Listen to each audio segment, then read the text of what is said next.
안녕하세요. 사연에 빠지다의 DJ 민영입니다.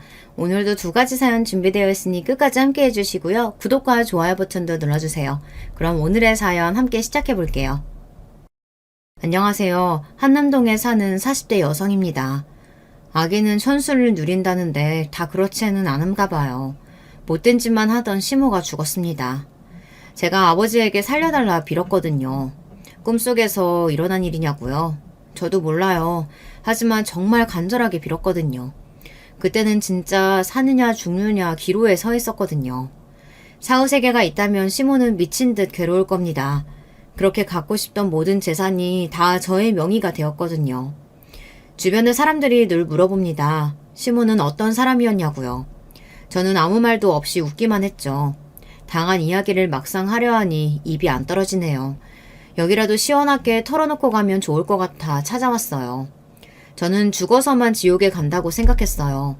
그런데 지옥은 그리 멀지 않았습니다. 결혼하고 살아간 그곳이 저에게는 악의 소굴이었어요. 그것도 모르고 들떠서 시집을 갔으니 문제가 아닐 수 없었죠. 하지만 그래도 저에게 한 줄기 빛이 찾아왔어요.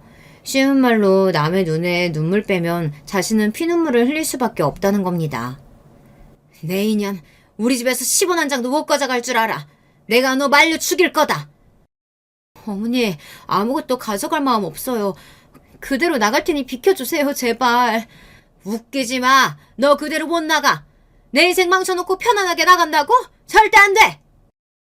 아버지 사랑만 받고 고이고이 큰 저는 시모에게 물건 취급을 받았어요. 아침마다 시모를 만나면 인사에도 돌아오는 건 차가운 냉대였죠. 물론 아무도 모르게 말이에요. 그러다 저에게 손을 대시는 겁니다. 당장 그 집에서 나와야 하는데 쉽지 않았어요. 저는 무남동녀 외동딸로 아버지 사랑을 많이 받았어요. 아버지는 1970년 말부터 지방에서 건축 토목 주택 사업을 시작으로 잘 나갈 때 국내 도급 순위 100위에 들 정도로 자리를 잡은 건설업체 대표셨어요. 서울이나 수도권은 아니지만 남쪽 지역에서 중견 건설업체로 자리를 잡았는데요. 사업이 날로 번창했지만 아침은 저랑 함께 드셨어요. 전날 과음을 하던 야근을 하던 오전 7시에는 함께 식사도 하고 이야기를 했어요. 제가 경영을 공부해서 아버지 뒤를 이어주길 바란다고 하셨지만 저는 서울로 대학 진학 후 우연히 본 연극에 관심이 있었어요. 무대 위에서 에너지를 발산하는 그들이 좋게 보였습니다. 그러니 다들 부잣집 공주가 연극을 한다고 하니 헛소리 말고 아버지 말 듣고 시집이나 가라고 저를 무시했어요. 배부른 공주가 배고픈 자의 마음을 어떻게 이해하느냐는 겁니다. 돈은 아버지가 있는 거지 제가 가진 부분이 아닌데 사람들은 그렇게 생각을 안 했어요. 저는 대학과 가까운 신촌 근처 오피스텔에 살았는데요. 아버지 몰래 대학로로 거처를 옮겼습니다. 학교도 휴학한 채로 극단에 취업했어요. 일을 악물고 극단 허드렛 일부터 시작했어요. 한 번도 안 잡아본 걸레질부터 극단 의상 수선까지 하게 되었죠. 손에 물집이라는 게 처음 잡혔어요. 그러다 대사 몇 줄이라도 있는 단역 배역을 맡아 열심히 연습했어요. 그 무대를 위해 2시간이 넘는 연극 대본을 다 외워버릴 정도였습니다. 연극 무대가 시작되기 10분 전 긴장된 마음을 억누르고 있었는데요. 아버지가 보낸 사람들이라며 검은 정장을 입은 건장한 남자 여럿이 저를 다짜고짜 끌고 갔어요. 무슨 깡패도 아니고 극장을 헤집고 저를 데려갔죠. 이해심이 많고 상식적인 아버지일 줄 알았는데 딸이 하는 일을 망치다뇨. 소극장은 아수라장이 되고 말았습니다. 그 사람들 손에 이끌려 지방 본가로 내려갔습니다. 멀쩡하게 대학 다니다가 갑자기 왜 이러니? 회사 물려받으라고 해서 그래? 그게 싫으면 다른 일도 많잖아. 아니면 조용히 시집을 가도 좋고. 연극이라니 그게 무슨 소리야? 아버지, 제가 드디어 하고픈 게 생겼어요. 연극하고 싶어요. 무대에 서야 살아있는 것만 같아요. 그게 얼마나 철이 없는 줄 알아?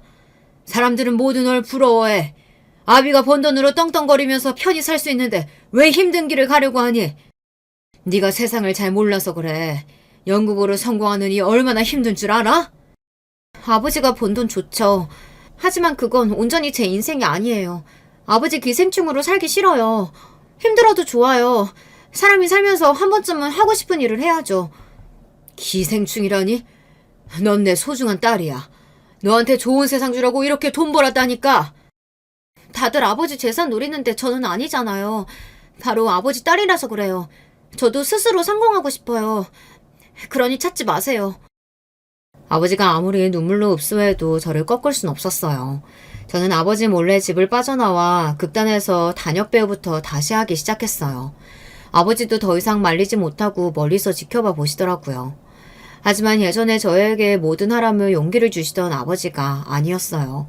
결국 극단 쪽에 압력을 넣어 제가 더 이상 극단에 머물지 못하게 했죠. 극단장은 미안하지만 네가 나가야겠다 하더군요. 주연 배우도 아니고 단역 때문에 건물에서 쫓겨나고 싶지 않았겠죠. 다른 극단에 가도 어느새 아버지가 손을 쓰시곤 했습니다. 그 당시 아버지에 대한 원망이 많았어요. 그렇게 아버지가 각을 세울 무렵 저는 교통사고를 당했어요. 아버지와 싸우다 무작정 거리로 뛰쳐나가 미처 피하지 못하고 달려오는 차량과 부딪혔어요. 다행히 목숨은 건졌지만 나중에 후유증이 심해서 몇 달 동안 병원에 갇혀 있었어요. 누워서 오만 가지 생각을 다 했습니다. 왜 태어났을까부터 연극이 진짜 좋은가 아니면 아버지에 대한 단순한 반항인가 돈이 많은 아버지가 때로는 원망스럽기도 했어요. 대학 친구가 그 말을 듣더니 저보고 배부른 투정이라고 하더군요. 하지만 하고 싶은데 힘들어 보인다고 제 삶을 마구 휘저는 아버지가 싫었어요. 사고 후유증은 정신적인 스트레스를 가져왔어요. 평소에도 아버지와 마찰이 있었기에 더 심한 공황장애가 생기더군요. 사람 많은 곳은 가지도 못했고 한동안 자동차 핸들을 잡기도 두려워 아예 타는 것조차 어려웠어요. 게다가 조금이라도 신경 쓰는 일이 생기면 허리 쪽에 통증이 생겨 움직이지 못하게 되는 겁니다. 그래서 연극이고 학교고 다 포기하게 되었어요. 저는 물리치료를 받기 위해 서울로 올라와 재활병원을 찾았어요. 간병인을 붙여주겠다는 아버지의 말에 대꾸도 없이 홀로 나선 길이었죠. 사고 이전에는 아버지가 아무것도 못하게 집에만 있으라고 했지만 사고 후에는 집에만 있으니 자꾸 나가서 친구라도 만나라고 하더군요. 제가 폐인이라도 될까 걱정이 많으셨나 봅니다. 외부로 나가니 제가 행여 잘못될까 사람을 붙이더군요. 이렇게 저 감시하시면 확 죽어버릴 거예요. 혼자 다닐 테니 간섭하지 마세요. 이 몸 상태로는 연극은커녕 관람도 못해요. 죽겠다고 부모한테 으름장을 놓는 저의 태도에 아마 아버진 가슴이 무너졌겠죠. 그때는 정말 아버지 마음 따위를 이해하지도 못했어요. 제가 병원만은 혼자 다니겠다 하니 서울에다 집을 얻어주셨죠. 그러다 보니 병원에서 생각지 못하는 감정에 휩싸였어요. 바로 사랑이었습니다. 다른 곳은 몰라도 그 재활병원은 편안한 감정이 들었어요. 인연을 만나려고 그랬나 봐요. 저는 연극 장면처럼 복도에서 우연히 만난 재활과 의사랑 사랑에 빠졌습니다. 제가 보던 연극 대본 때문이었어요. 안톤 체홉의 갈매기라는 희곡집이었죠.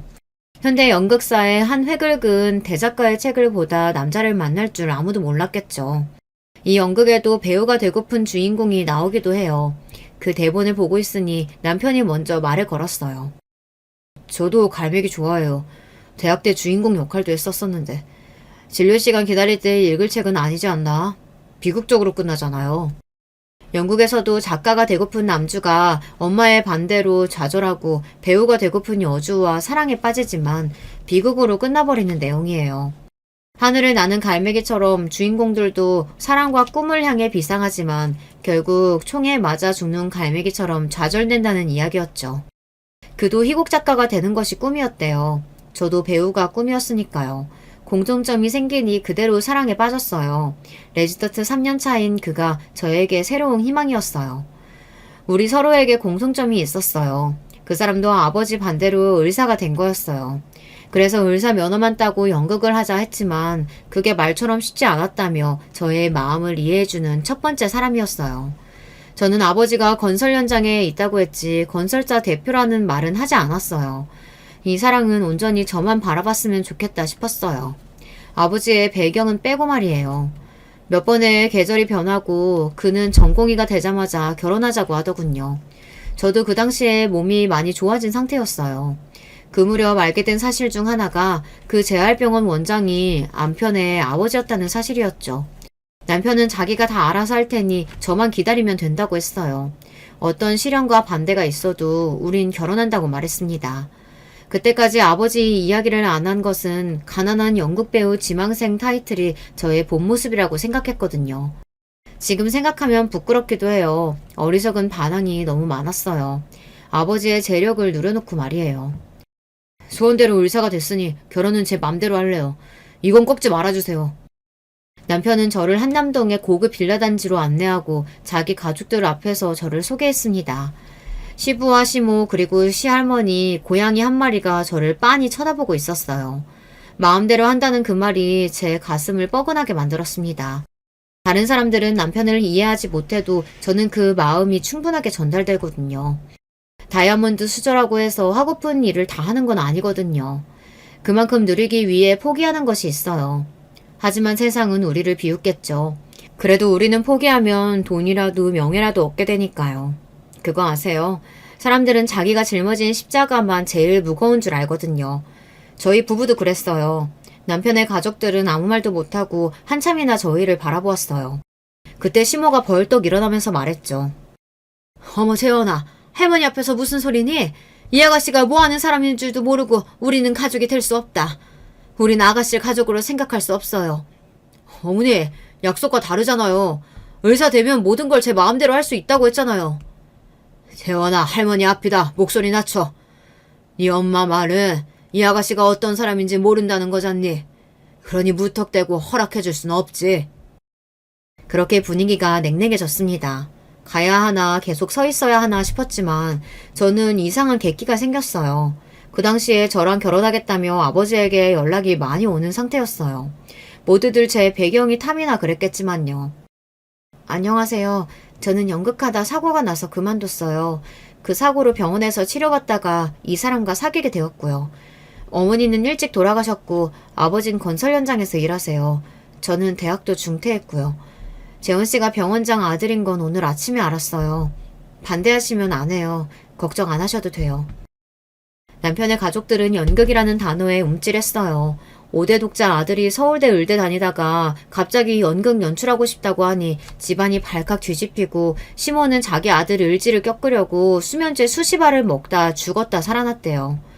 아들에게 병원을 물려주고 싶어하는 어른들의 욕심으로 결국 남편의 꿈은 멀리 날아가 버렸어요. 시부의 병원은 서울에서 꽤 이름이 있는 사고 재활병원이었어요. 규모는 우리 자산이 훨씬 더 높겠지만 표정만 봐도 의사지만이라는 가족들의 프라이드가 하늘을 찌르더군요. 남편이 얼마나 힘들었을까 싶었어요. 아가씨가 아주 시원시원하구만. 그럼 잘하는 건 뭔데? 연극 말고. 저 연극 잘 못해요. 그래서 단역 하나 겨우 따내는걸요. 그럼 노래 하나 할까요? 할머니가 원하시는 거 하나 할게요. 트로트도 할 수 있어요. 그럼 알뜰한 당신 알아요? 그거 하나 불러봐요. 잘해야지 우리 재원이랑 결혼이라도 할 수 있어요. 시할머니는 식은땀을 흘리는 자기 손자가 안쓰러운지 농담 섞인 말씀을 계속 하셨어요. 시부와 시모는 할머니를 말리지 못하고 가만히 서 계시더군요. 저는 알뜰한 당신을 알고 있으니 할 수 있다고 했죠. 아버지가 좋아한 노래였는데 돌아가신 할머니의 18번이었대요. 얼굴도 못 본 할머니지만 아버진 가끔 노래방에 가면 그 노래를 했거든요. 울면서 말입니다. 음정도 기억이 안 났는데 가사가 제 가슴에 와닿았어요. 울고 갔다 울고 가는 서른 사정을 당신이 몰라주면 누가 아나요? 알뜰한 당신은 무슨 까닭에 모른 채 하십니까요? 아버지가 왜 제 마음을 몰라주고 무조건 반대만 하는지, 돈은 절 위해 벌었다고 하고 연극은 못하게 하는지 철없는 마음에 그만 눈물이 흘렀어요. 지금 생각하면 아버지가 저한테 이야기하고 싶은 게 아니었을까 해요. 아버지 마음을 모른 척을 많이 했거든요. 이런저런 생각에 더 이상 노래를 부르지 못했어요. 갑자기 우는 모습에 할머니가 일어나 달래주시더군요. 배부른 투정이라고 하지만 아무리 집에 돈이 많아도 마음을 이해해주는 사람이 없으면 서럽더라고요. 나오는 길에 노래 잘했다고 할머니가 돈을 10만 원을 주셨어요. 그렇게 첫 인사는 마무리가 되었는데요. 할머니는 제가 마음에 든다고 하셨대요. 그게 문제였는지 며칠 뒤에 시모한테서 전화가 왔습니다. 길을 죽이려고 하는 건지 5성급 호텔에서 저녁을 사시겠다고 하는 겁니다. 프랑스 식당이었는데 가면 탁자 위에 포크나 수저들이 많거든요. 용도가 다른 것들인데 처음 가는 사람들은 당황할 수밖에 없어요. 하지만 저는 이미 몇 차례 가본 집이었어요. 이런데 처음이죠? 미안해요. 제가 아는 곳이 여기밖에 없어서. 일단 먹어요. 싫은 소리도 먹고 나면 덜 서럽거든. 저한테 서러운 소리 하신다면 저 안 먹을래요. 오늘 속도 안 좋고 저는 프랑스 요리는 별로라서요. 시몬은 어이가 없다는 표정을 짓다 갑자기 하하하 웃음소리를 내며 웃었습니다. 그러더니 차갑게 표정이 바뀌더군요.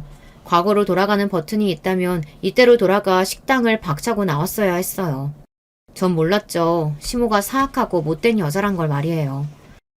안 그래도 돼. 자존심 부릴 것 없어. 얼마면 떨어질래?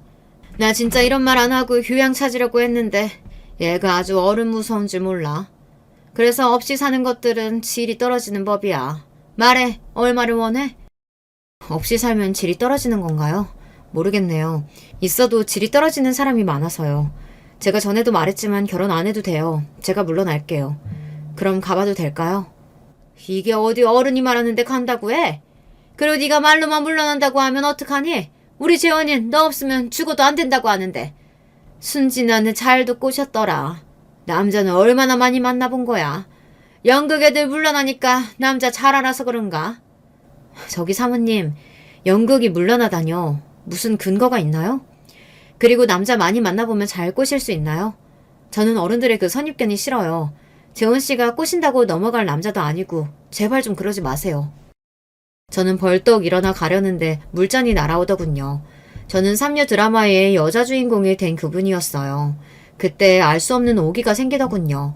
이 여자가 내 아버지가 건설사 대표라는 걸 알면 어떤 표정이 될까 궁금했어요. 저런 여자 밑에서 산 남편이 너무 불쌍해서 저라도 그의 구원이 되어야겠다고 생각이 들었어요. 우리 아버진 적어도 제 전 남편들한테 이러진 않았다고 하던데 말입니다. 다행히 물잔은 벽에 날아가 꽂혔어요. 부서진 파편에 제가 볼에 작은 상처가 생기고 말았습니다. 너 내가 충고하는데 이 방 안 나가는 순간 다신 우리 아들 근처에 얼씬거리지 마. 눈에 띄면 그때는 물잔이 아니라 총구가 정확히 네 머리에 향할지도 몰라. 그럼 고운 얼굴부터 머리통이 날아가지 않겠니?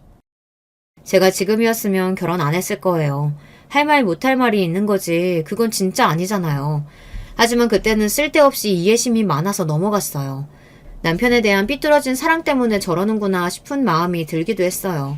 제가 사람도 모르고 인생도 모르니 그런 생각을 했었어요.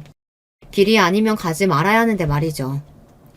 죄송하지만 저 그 병원 환자라서 가끔 물리치료 받으러 가야 돼요. 혹시 모르니 저 방탄조끼랑 헬멧 쓰고 만나면 되겠네요. 시몬은 제가 한마디도 안 지니 사납게 저를 노려보며 식당을 빠져나갔어요. 전 당장 병원으로 달려가 남편에게 지금 있었던 일을 이야기했어요. 하얗게 질려서는 미안하다고 사과를 하더군요. 자기가 어떻게든 시모의 허락을 받을 테니 저에게 떠나지만 말아달라고 빌었어요. 그 후 남편이 단식 투제까지 불사하며 저와 결혼 허락을 받아냈습니다. 시할머니가 많이 응원해줬다고 했어요. 저랑 살면 심심하지는 않겠다고 말입니다.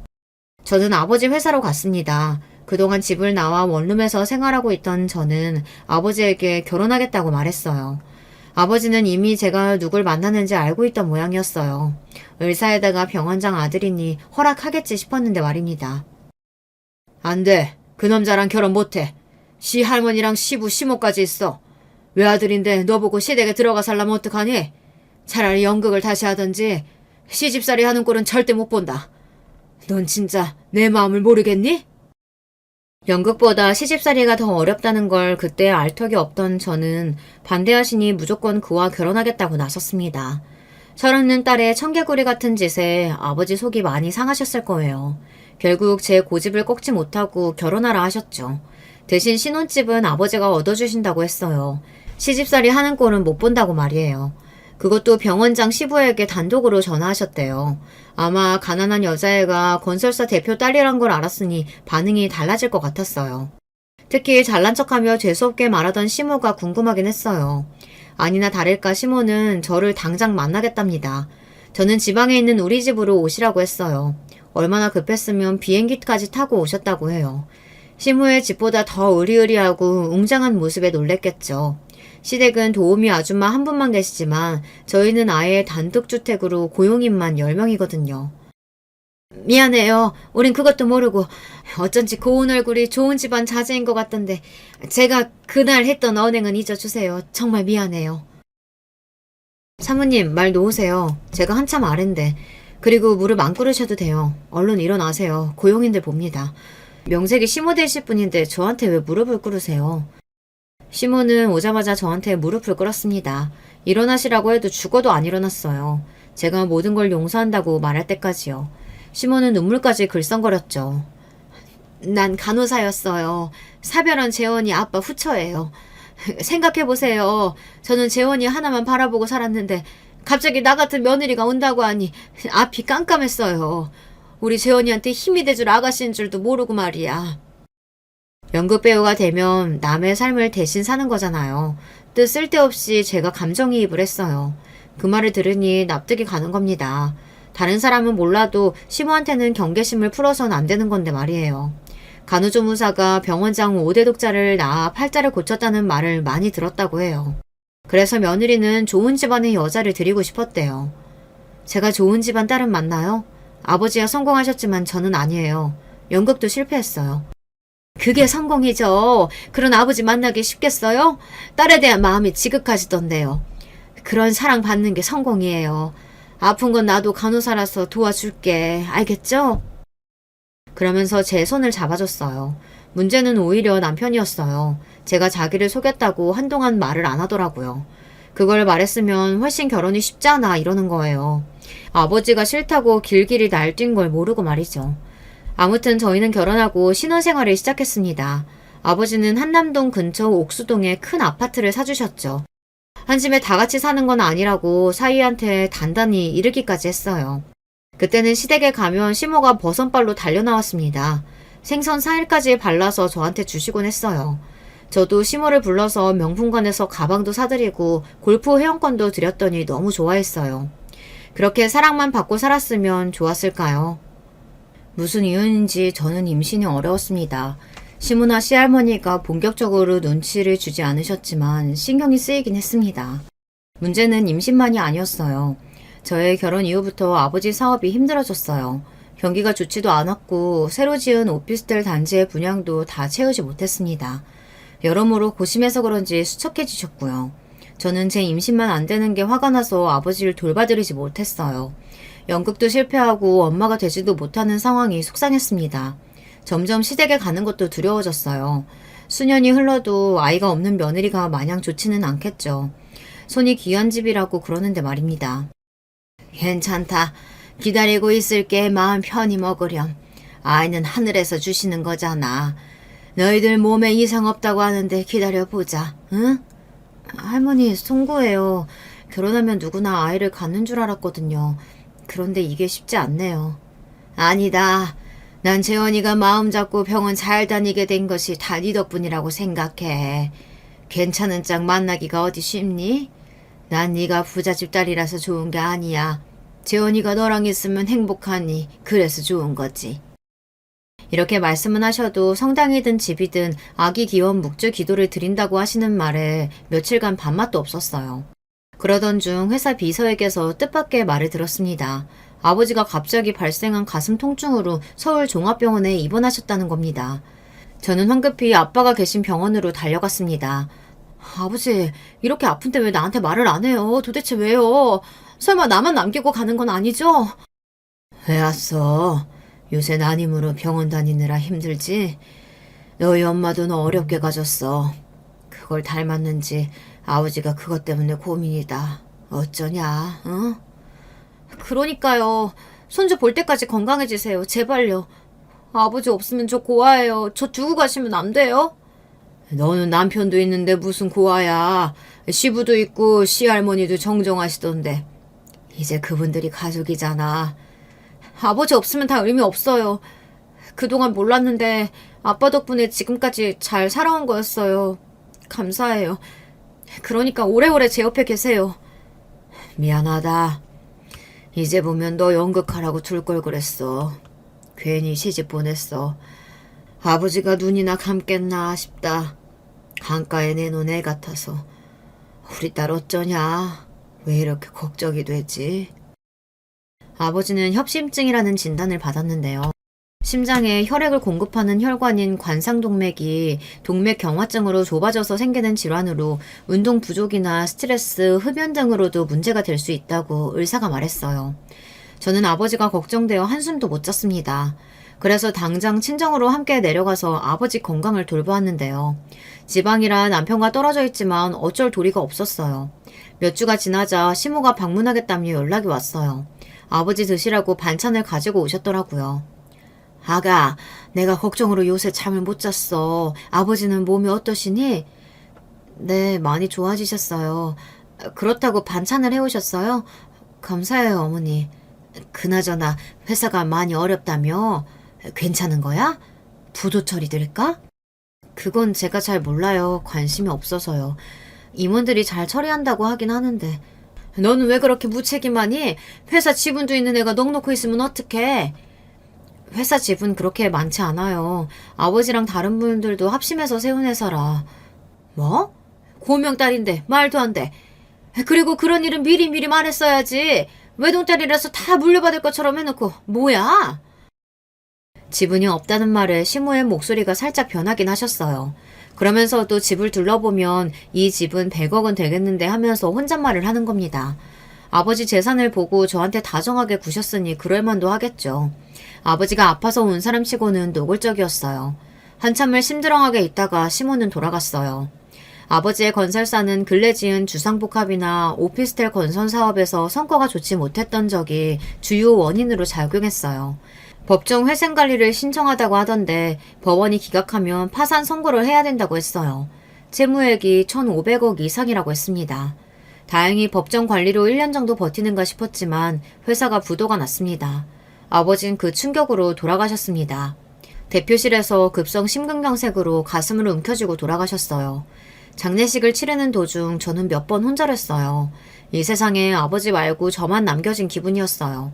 남편은 우리 가족이 있다고 힘내라고 하지만 어쩐지 끈떨어진 연이 되어버렸어요. 아버지의 자산을 정리하고 보니 많이 남아있지 않았어요. 회사가 망해도 회장들은 개인 자산을 챙겨놓는다고 하던데 거의 없었어요. 회사가 망가질 위기에 있자 아버지가 자산으로도 무리한 투자를 하셨다고 해요. 저한테 하나라도 더 주시려고 노력하셨어요. 아픈 와중에도 부단히 노력하셨어요. 저는 서울에 있는 집과 지방에 있던 저택과 주변 농지와 예금 얼마를 상속받게 되었는데요. 상실감에 빠져 있는데 시모가 전화가 와서 상속받은 내용을 자꾸만 물어봤죠. 저는 올라가서 말씀드리겠다며 전화를 끊었어요. 그 당시에는 시모가 왜 이렇게 유산에 대해 관심이 많은 건지 살펴보지 않았어요. 제 마음이 너무 힘들었어요. 저는 49제를 마칠 때까지 고향에 머물렀어요. 제가 2년 정도 지방에 있다 보니 남편은 본가 시댁에서 생활을 했어요. 시모가 혼자 있는 아들이 걱정된다며 같이 살아야 한다고 했대요. 그래서 서울로 올라가서 저도 자연스레 합가했어요. 집에 혼자 있으니 아버지 생각이 계속 났기 때문이에요. 시부와 시할머니 그리고 남편은 저를 대하는 태도가 크게 다르지 않았어요. 하지만 시모는 사람이 있을 때와 없을 때 태도가 달라졌죠. 도대체 애는 언제 낳는 거야? 벌써 5년이야. 언제까지 기다려줘야 돼? 지금은 제가 정신이 혼란스러워요. 조금만 기다려주세요. 내년부터는 열심히 하려고요. 너 벌써 33이야. 빠른 나이 아니라고. 오늘부터 도우미 아줌마 쉬라고 했어. 집에 여자가 둘인데 나눠서 하자. 그리고 몸을 좀 움직여. 그래야 잡생각이 안 들어. 저 허리가 안 좋아서 청소 못하는데요. 도우미 비용 걱정되시면 제가 내요. 아직 개털 아니다 이 말이냐? 앞으로 우리 아들 피 빨아먹고 살 주제에 무슨 말이야? 어머니, 말씀이 지나치세요. 빌붙지 않아요. 생활비 내고 살게요. 그럼 됩니까? 너 비싼 음식 좋아하니까 식비 많이 들더라. 물 아껴. 어제 또 반신욕 하던데 물값이 얼마나 나오려고? 여러모로 넌 1,000만 원 이상 내야 돼. 가능하겠니? 하루아침에 거지가 되어놓고? 네, 저 아직 안 죽었어요. 1,000만 원 드릴 수 있어요. 그럼 올라가 볼게요. 아버지 사업이 망했다고 말을 점점 심하게 하는 시모랑 상종이 하기 싫었어요. 그래서 시할머니와 시부에게만 저도 다정하게 굴었죠. 시모는 어이없다는 표정으로 저를 쳐다보네요. 이런 상황을 가족들이 모르는 게 아니었어요. 시할머니는 제가 손주 낳아주면 주려고 사둔 금 거북이 3마리를 주셨어요.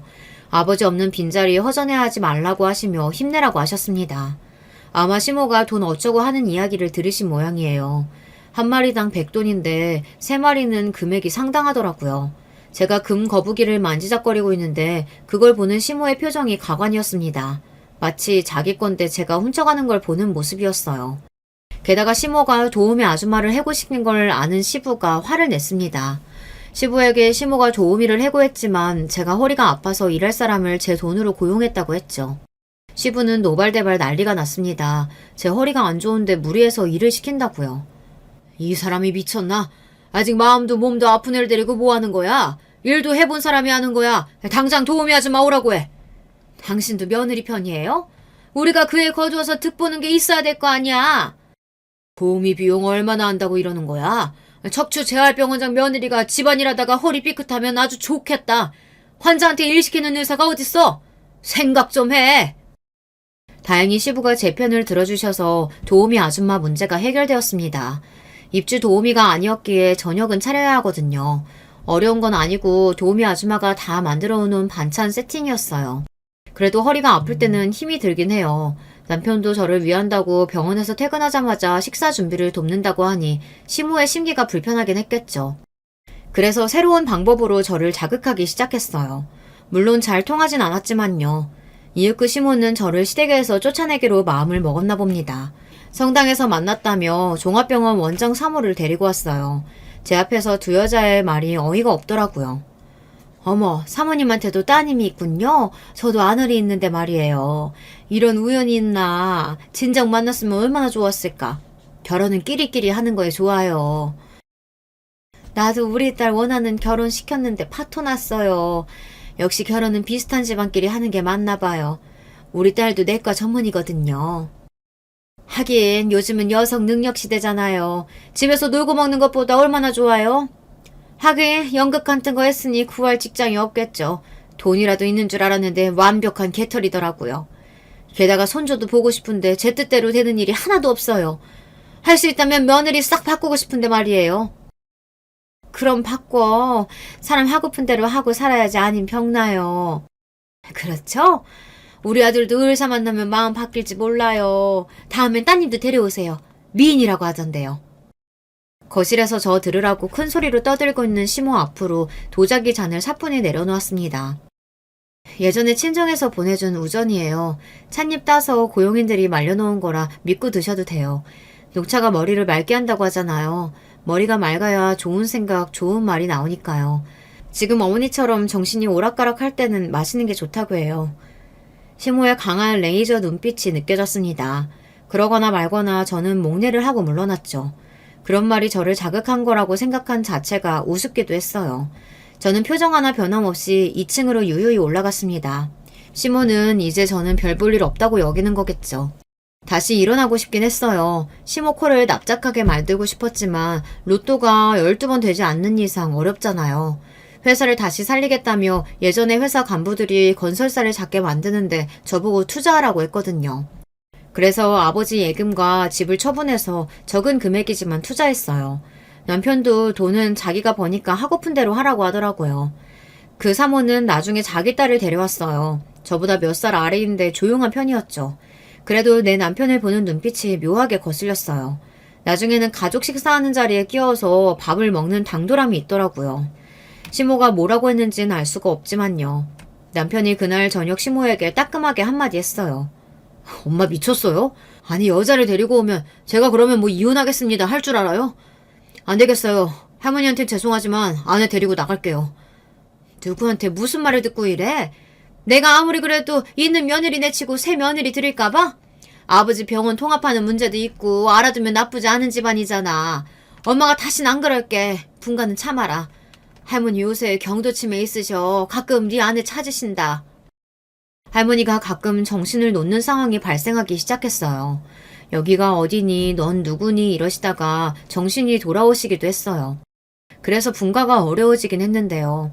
어느 날 병원장 부부가 생일이라 자기들 병장으로 우리 가족을 초대한다고 했어요. 저는 모두 가는 건 줄 알았는데요. 할머니와 저를 남겨두고 가신다고 하네요.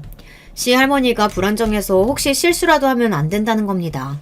그렇다고 도우미 아줌마에게만 맡겨놓자니 걱정된다는 시모의 말도 안 되는 억지에 남편이 버럭 화를 냈어요. 저도 안 가요. 온 가족 다 초대했으면 아내도 가고 해야지. 할머니 핑계는 대지 마세요. 가면 의사만 5명이에요. 넌 인사만 하고 가. 너희 대학 선배잖아. 의사 100명 있으면 뭐라니? 치매 와서 헛소리 하시면 집안 망신이지. 꼭 가야 하는 건지 모르겠어요, 어머니. 저는 남편 가는 거 기분 나빠요. 넌 너만 생각하니? 학교 선후배라 얼마나 중요한데 병원 통합될 수도 있다고 하자니. 비즈니스야, 비즈니스. 이번만 참으면 이번 휴가 때 너희들끼리 놀다 와. 유럽도 좋고. 진짜죠, 어머니? 당신 인사만 하고 와요. 선배님이시라는데. 가평이라 금방 가잖아요. 올 때 어머니 좋아하시는 가평 여 사오면 되겠다. 제가 그렇게 말하니 남편도 고개를 끄덕거렸습니다. 시모는 그제야 마음에 든다며 밖으로 나갔습니다. 그런데 예감이 말이죠. 뭔가 일이 일어날 것만 같았어요. 어제 꿈에서 제가 계속 울고 있더라고요. 기분 나쁘게 말입니다. 저는 기사 아저씨에게 운전을 조심히 하라고 몇 번이나 당부했어요. 왜 이래? 저분 베테랑이야. 재수없게 왜 그러니? 아주 사고나게 바라는 것 같다. 설마요. 꿈자리가 뒤숭숭해서 그러는 건데요. 조심해서 다녀오세요. 그러나 슬픈 예감은 틀린 적이 없다고 했던가요. 인사만 하고 오겠다는 남편은 오질 않았어요. 남편의 전화 대신 병원이라는 전화가 1시간 만에 집안에 울려 퍼졌습니다. 저는 할머니를 모시고 병원으로 뛰어갔습니다. 응급실로 들어가니 시모는 수술실에 남편과 시부 그리고 기사 아저씨는 영안실이라고 했어요. 역주행하는 트럭과 부딪혔다고 하던데 시모만 기적처럼 살아났습니다. 눈물도 나오지 않았어요. 할머니는 말없이 앉아 계셨어요. 그렇게 시부와 남편은 세상을 떠났는데요. 사흘 만에 시모는 많이 몸이 좋아졌어요. 다치기 전 상황으로 말끔히 돌아갔더군요. 시모가 의식이 돌아오면 장례를 치르는 게 맞을 것 같았거든요. 저는 쓰러지고 싶지만 시할머니랑 시모도 제가 챙겨야 했기에 이를 악물었습니다. 장례식장 안에는 저 혼자 서 있었어요. 시모가 머리가 아프다고 했거든요. 아무 생각도 못하고 장례 절차를 끝냈어요. 아버지 보내고 남편까지 가니 저는 가장 불쌍한 여자가 되었어요. 한남동 집으로 저와 시할머니 시모가 들어섰습니다. 억장이 무너지는 것 같았어요. 시할머니가 울면서 방으로 들어가셨는데 갑자기 아래가 축축해지셨어요. 저는 이를 악물면서 울 시간이 없구나 싶었는데요. 할머니를 씻겨드리고 욕실에서 나오는데 시모가 저의 뺨을 갈기는 겁니다. 눈앞에 별이 보였어요. 나쁜 년, 어디서 울지도 않니? 너같이 재수없는 게 들어와서 우리 집안 다 망쳐놓은 거야, 알아? 저도 슬퍼요. 슬퍼서 죽겠다고요. 근데 장례식 준비부터 모든 걸 제가 다 했어요. 어머니 아프시죠? 할머니 정신 오락가락 하시죠? 저 울 시간도 없었어요. 제 말이 떨어지기 전에 또 손이 날아오더라고요. 이번에는 저도 안 참고 시모 손을 붙잡았습니다. 그랬더니 다른 손으로 뺨을 갈기더군요. 아마 살면서 그렇게 맞는 경우는 거의 없을 거예요. 범죄 아니면 말이에요.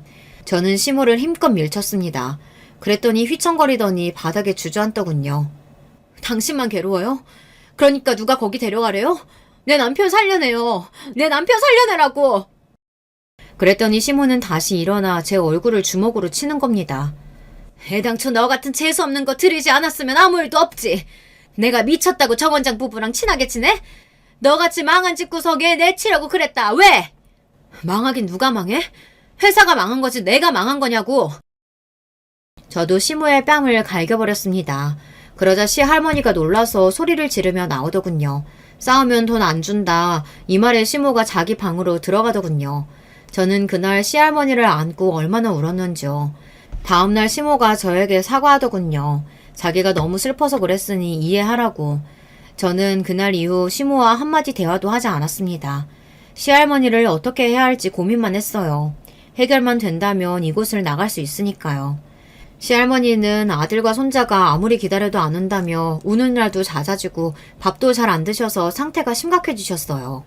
이대로 두고 나갈 순 없어서 저는 시할머니를 간병했어요. 시모는 그 이후 종일 어디를 가는지 밤 늦게 집에 들어왔어요. 저는 이대로 살아갈 수는 없다고 생각했죠. 2달째 저는 이 집을 나간다고 했어요. 남편이 자꾸 떠올라서 살기가 어려웠거든요. 하지만 시모는 자기도 시할머니랑 살기 싫다면서 조금만 더 버텨달라고 하더군요. 하지만 말만 그렇지 한밤중 내 방을 열고 들어와 목을 조르더군요. 죽어 죽어 하면서 말이에요. 할머니에게는 죄송하지만 결국 이 집을 나가기로 하고 짐을 챙기는데 방문 앞에 인기척이 느껴졌어요. 돌아보니 시모였습니다. 눈에 살기가 있더라고요. 새끼 잃은 짐승의 포효였어요. 솔직히 말해서 그 모임만 안 가도 되는 거 아닙니까? 아니 그 원장 부부를 알지 않았으면 되는 거 아니냐고요. 저도 남편을 잃었는데 왜 제 슬픔은 이해 못하는 걸까요? 그리고 어떻게 뻔뻔하게 나올 수 있을까요? 너 어디가? 우리 집안 망쳐놓고 어딜 가게? 여기 와서 나 수발 들어. 어머니 그만하세요. 저도 슬퍼요. 그래서 어머니랑 저랑 인연도 여기서 끝이에요. 너 가면 나 어떻게 살라고? 안 돼! 안 된다니까! 울부짖는 시모를 밀쳐내고 나가려는데 시모가 갑자기 제 머리채를 잡는 겁니다. 저는 악하고 비명을 질렀고요. 무슨 힘이 그렇게 센지요. 그때 시할머니가 계단 위로 올라오셔서 제 앞을 막아섰어요. 놓친네. 이제 당신 시대는 갔어. 아들도 죽었는데 이판사판이야. 알아? 그러고는 할머니를 밀치는 겁니다. 할머니가 계단에서 하마터면 떨어질 뻔했어요. 저는 할머니를 붙들었는데 그때 머리에서 뭔가 툰 하는 둔탁감이 느껴졌어요. 그리고 몇 시간 눈을 떠보니 사방이 캄캄했어요. 어디선가 킁킁거리는 소리가 들리기에 더듬더듬 가보니 시할머니였습니다. 의식은 있으신지 신음을 내곤 했어요. 방 안의 물건들을 만져보니 시부가 쓰던 드레스룸이란 걸 알게 되었어요. 시부가 쓰는 서재 안에 있는 드레스룸은 금고도 있고 은밀하고 내밀한 곳이었어요. 시모가 시할머니랑 저를 가둔 것이 분명했어요. 그렇게 보기 싫으면 각자 살면 되는데 왜 그런가 싶었습니다.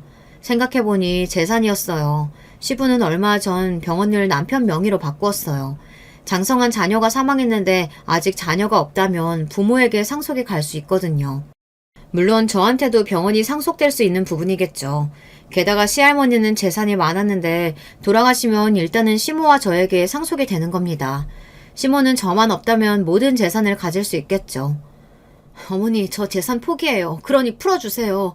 그냥 나갈게요. 할머니랑 같이요. 더듬거리며 문고리를 찾아 잡아당겨봤지만 열리지 않았어요.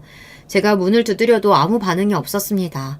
한참 시간이 지나도 드레스룸 안으로 들어오는 사람이 없었죠. 할머니의 숨소리는 점점 옅어지고요. 저도 의식이 점점 사라지고 있었어요. 아빠, 하늘에서 보고 있다면 나 좀 구해줘. 제발. 가장 힘들 때 저는 아빠를 불렀습니다. 돌아가시기 전날 저에게 하던 말이 있었거든요. 미안하다고, 연극을 못하게 해서. 그렇게 말씀하셨는데 저는 죄송하다고 못했어요. 퉁명스럽게 미안할 짓을 왜 하는데 하고 말았죠. 저는 어둠 속에서 아빠를 부르며 울부짖었어요.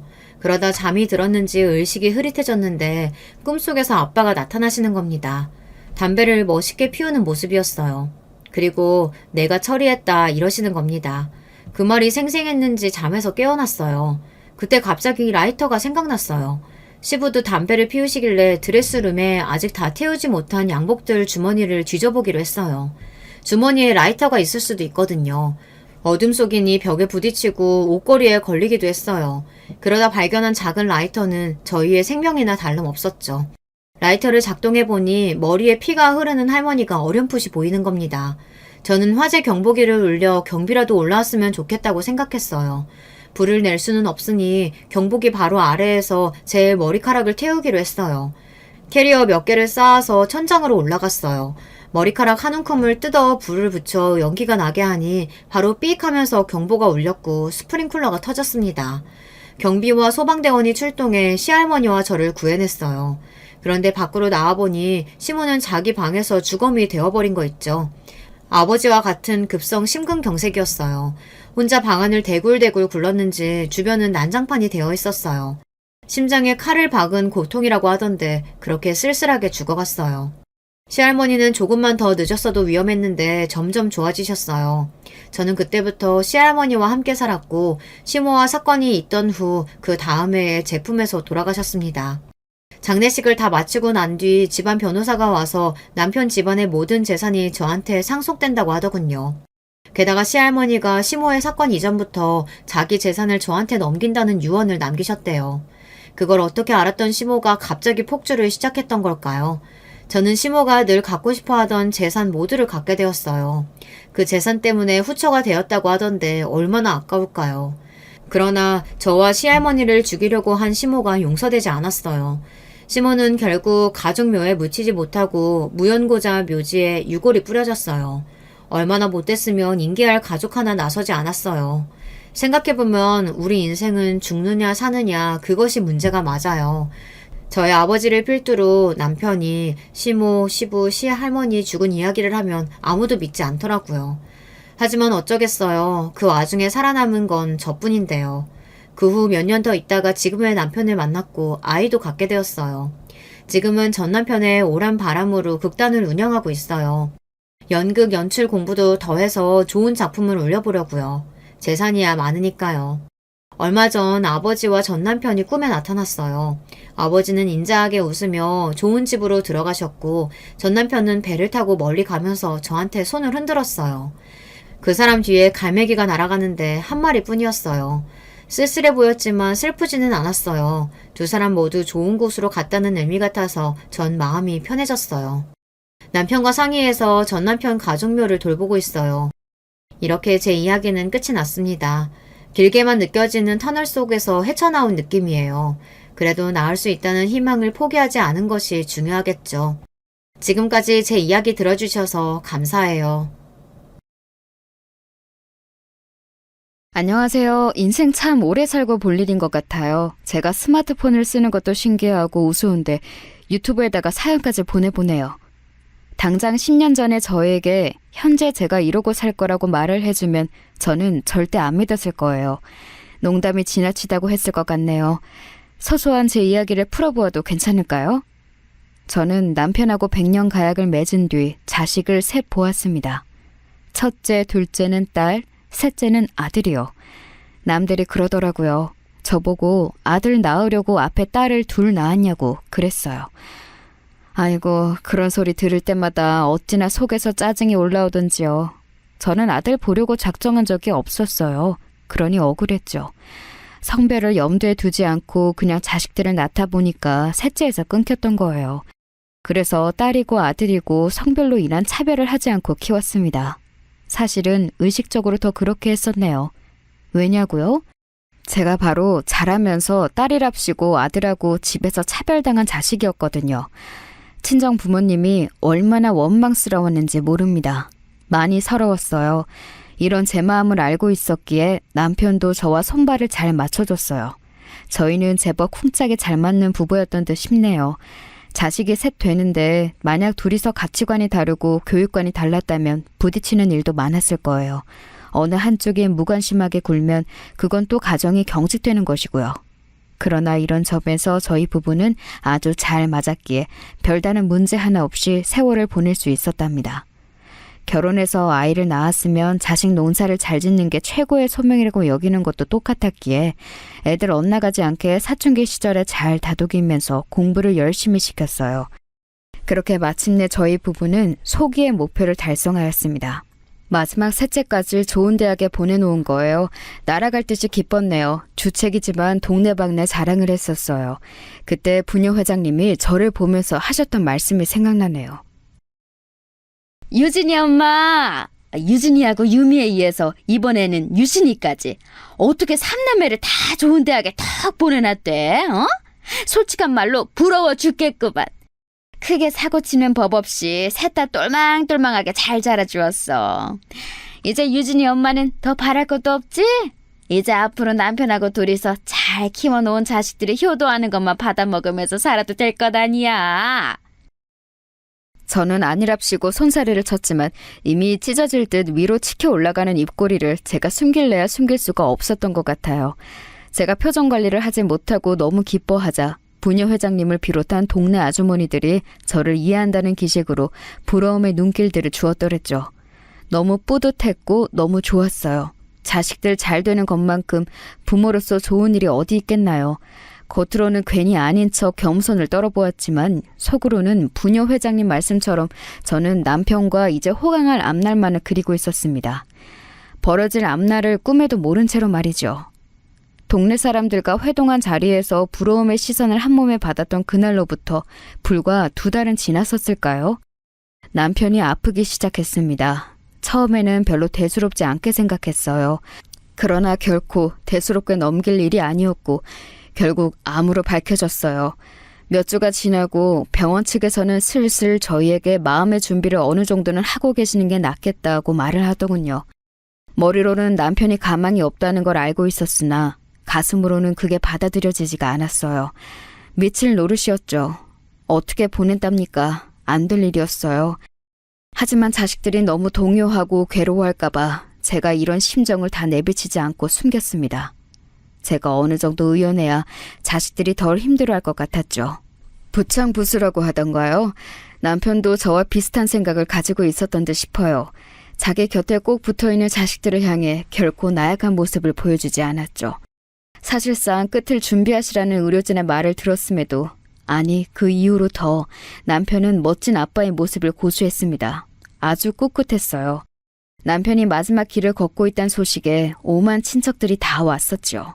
저희 남편을 보면서 각자가 인생의 이야기를 나누기도 하고 하염없이 눈물을 철철 흘리기도 하고 많은 인연들이 와서 많은 순간들을 나눴습니다. 그 순간마다 남편은 참으로 의연했어요. 다들 저보고 그랬습니다. 대단한 남자 만났다고요. 사나이 중에 사나이를 배우자로 맞아서 살았다고요.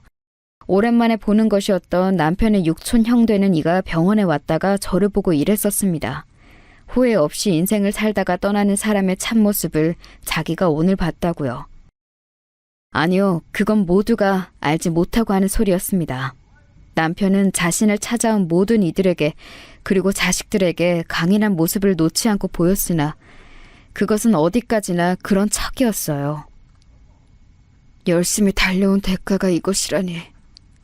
남에게 폐 안 끼치고 나 스스로에게 제법 떳떳하게 그리 살았다고 자부했건만 내가 병에 걸려서 결국 떠나는구나. 여보, 불에서 미치겠어. 아직 세상을 더 보고 싶은데 여행 좀 많이 하고 살 것을 마치 좁디 좁은 세상에 갇혀서 살다가 세상을 떠나는 것만 같아서 원통하고 분해. 남편은 오로지 저에게만 자신의 본심을 보였습니다. 죽음을 앞두고 남편은 절대 초연하지 않았어요. 그리고 저도 오로지 남편하고 둘이 남겨졌을 때 뜨거운 눈물을 흘리며 그런 남편의 이야기를 들어주었고 저도 본심을 비췄죠. 혼자 남겨진다는 두려움이 제 진짜 속마음이었으니까요. 당신 그거 필히 뭐라고 그랬지? 그 오켈리어 배우고 싶다고 그랬었잖아. 우리 큰딸 유진이가 신혼여행 갔다가 사준 그거. 아직 제대로 수업 들어본 적도 없잖아. 그거 배워야지. 배우고 가. 이렇게 일찍 가지 마. 오켈리어가 아니고 오카리나야, 이 사람아. 단어 하나도 똑바로 못 외우네. 7푼이 8푼이. 당신을 두고 가려니까 내가 영 마음이 편치 않아. 우리가 자식 농사 잘 지으려고 엄청나게 노력한 부부였는데, 그렇지? 그 결실 당신이 다 눈으로 보고 끝까지 다 보고 난 다음에 나에게 알려주기야. 너무 일찍 알려주려고 오면 안 돼. 알았지? 이걸 위해서라도 당신은 인생을 포기하지 않고 늘 열심히 살아야 돼. 늘 자기 자신이 주인공이라고 생각하며 살아. 흐느끼는 저를 향해 그렇게 말하던 남편은 어느 때보다도 생각에 잠긴 눈빛이었습니다. 그러더니 아들을 불렀어요. 아들에게 따로 할 말이 있다고 그러더군요. 내가 우리 유진이하고 유미한테는 앞으로 인생 야무지게 잘 살고 건강관리 잘하고 내가 이런 것들만 조언하고 부탁했는데 너에게는 내가 이거 딱 하나만 말하마. 네 엄마 잘 부탁한다. 저는 자리를 비켜주는 척 했었지만 사실 몰래 문가에 서서 듣고 있었어요. 그리고 그 대목에서 심장이 철렁 내려앉았지요. 눈물이 또 왈칵 쏟아질 것 같아서 숨을 참았는데 아들은 이미 울음이 터진 후였습니다. 엉엉 우는 소리를 가리며 남편이 조용히 말했죠. 임마 유신아, 너하고 내가 우리 집안 남자로서 양쪽 기둥이었는데 이제 내가 없잖아. 그러니 네가 내 역할까지 다 해야 하는 거야. 네가 누나들한테 한참 눌려 사는 막내인 거 내가 다 안다. 그래도 네가 강단 넘치고 할 땐 한다는 것도 내가 알아. 너희 삼남매 이름 지을 때 유진이에게는 진실 뇌물, 유미에게는 아름다움을, 그리고 너에게는 믿음을 심었어. 나는 너를 믿는다. 유신아, 네 엄마 잘 부탁한다. 알았지? 그렇게 할게요, 아빠. 세상에서 저는 아빠를 가장 존경하는데 그걸 이제야 말씀드리네요. 아빠, 편히 눈 감으세요. 제가 누나들하고 아빠 목까지 열심히 살 거예요. 엄마도 제가 잘 모실게요. 아들이 오열하며 대답했고 남편은 힘없이 웃는 소리를 냈었죠. 그리고 바로 그 다음 날에 남편은 세상을 떠났습니다. 사실 며칠 더 버텨줄 거라고 예상을 했었어요. 그랬기에 너무나도 환망했죠. 의료진도 깜짝 놀라며 참담했습니다. 그런데 제 생각에는 남편이 스스로의 운명을 알았던 것 같아요. 그러니까 떠나기 전날에 정신 또렷하고 말이 온전히 나올 때 아들을 따로 불렀던 거라는 짐작이 들더군요. 마지막까지 노력했던 남편, 그리고 삶에 대한 애착이 사실은 누구보다도 강했던 남편. 그런 사람과 부부가 되어 자식들을 보고 살 수 있었음에 저는 감사하기로 했습니다. 그리고 저에게 주어진 여생을 즐기며 살아가기로 결심하였지요. 악기도 배우고 여행도 다니고 봉사활동도 하고 새로운 사람들을 만나고 그렇게 남편이 더 살 수 있었다면 하고 싶어 했던 일들을 하며 저는 살아가기로 하였습니다. 남편 몫까지 더 열심히 살 참이었어요. 겉으로는 씩씩한 척하지만 속은 여린 작은 딸. 그런 마음을 잘 이해해주는 인연이 작은 딸에게 나타났고 제가 둘째 사위로 삼았답니다. 약간의 문제가 있었다면 둘째 사위가 외국을 오가며 일을 하는 사람이었다는 건데요. 작은 딸은 결혼을 하면 자기도 외국에 나가 꽤 지내게 되는 상황에서 저를 걱정하였어요. 그걸 눈치채고 저는 오히려 그 결혼을 밀어붙였죠. 작은 딸이 멋진 인생을 살고 더 넓은 세상을 보길 바랐습니다. 둘째 사위는 생각이 아주 자유롭고 그러면서도 예의 바른 사람이었기에 더할 나위 없이 좋은 짝으로 보였네요. 그럼에도 작은 딸은 자기 언니가 먼 지역에 살고 있는 상황에서 자기까지 외국에 나가버리면 제가 외로울까봐 그게 걱정돼서 자꾸만 망설였습니다. 이때 나선 사람이 있었으니 바로 아들이었어요. 뭐? 네가 엄마를 챙겨드리겠다고? 너는 네 앞가림 하나 하기에도 벅차서 허덕이는 녀석이잖아. 내가 너희 뭘 믿고 외국에 나가서 살겠어? 누나, 진짜 말을 그런 식으로 할 거야? 나는 더 이상 누나들한테 꿀밤 맞고 등짝 얻어맞으며 소심하게 억눌려 살았던 막내가 아니야. 나도 성인이고 사회인이야. 내 밥벌이 시작한 지 꽤 됐고 나도 어디 가서 똑부러지게 행동하는 걸로 빠지는 사람은 아니야. 네가 그렇게까지 얘기를 한다고? 너 진짜 옛날하고 달라지기는 했다. 엄마는 어떻게 보세요? 제가 유신이 요 녀석을 믿고서 진짜 이 결혼을 해도 되겠어요? 둘 다 오랜만에 집에 들러서는 저 몰래 베란다에서 대화를 나누고 있던 것이었는데 제가 베란다로 통하는 안방에서 엿듣고 있었다는 걸 눈치 빠른 작은 딸이 역시나 알고 있었더라고요. 민망해진 제가 모습을 드러내면서 씩 웃음과 동시에 고개를 끄덕여 주었죠. 그걸로 결정된 거였어요. 작은 딸은 햇살이 좋은 날 야외 결혼식을 멋지게 올렸고 둘째 사위를 따라 바쁘고 정신없는 결혼 생활을 하기 시작했습니다. 아들이 자기 말 맞다나 똑부러지게 행동을 잘 보였냐고요? 애석하게도 그건 아니었어요. 솔직히 직장에서 자리 잡으려고 애를 쓰는 것만으로도 아들은 벅찼거든요. 저는 엄마이기에 누구보다 제 아들을 과대평가하면서도 동시에 아들의 그릇을 정확히 인지하고 있는 사람이었습니다. 그렇기에 아들을 나무라지 않았죠. 되려 저 신경 쓰지 말고 회사만 열심히 다니면서 연애 잘하고 결혼 준비 잘하면 그게 효도하는 거라고 해줬습니다.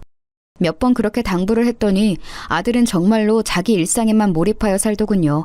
잘된 거라고 여겼어요. 저는 이제 저 혼자 하나부터 열까지 해나가는 인생을 살아갈 작정이었기 때문입니다. 주체적으로 한번 살아보는 거였죠.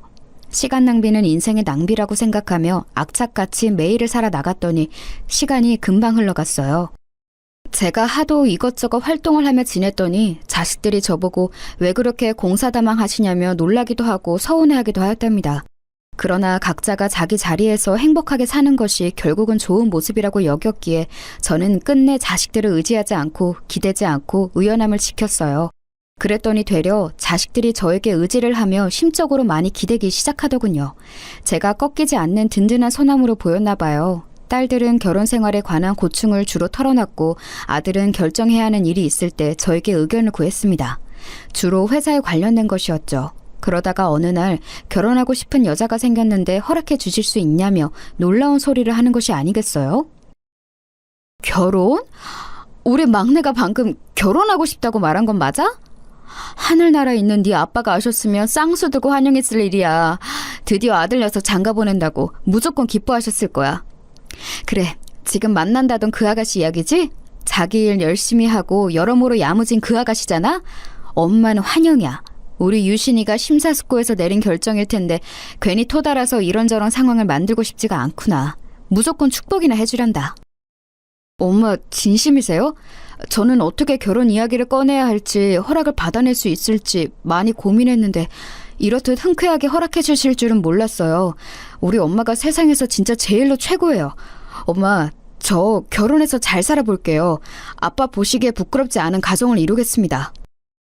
우리 아들이 정말로 다 컸구나. 이제야 실감이 나네.